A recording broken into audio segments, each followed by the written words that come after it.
one of the things, and several of you have brought it up, was, hey, I've got all these properties in my list, and some of them are listings, some of them are transactions, and I want to be able to, see just my active listings.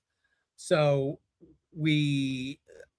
what we've done is, in the filtering part of this, whenever you go to edit your filters, you now have these extra tabs up here, buttons, that will let you separate the filtering pieces by those areas. So if I go in there and say, I just want to see my active, coming soon, and pending listings, I could select that from the listing side.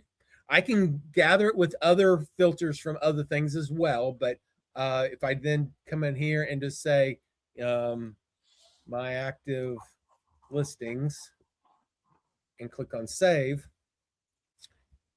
and show that, then it will filter my entire list by anything that's got listings under that property with those statuses. And Michael, I did correct the date field, so the date field should be working on that as well. Okay, great. So take a look at that, and you should be in good shape now. But this way, you can now come in here. You can set up other filters for other things and be able to use those listings, transactions, filters inside the properties area, so you can see all the properties. Then you can drill down and get to the information that you want.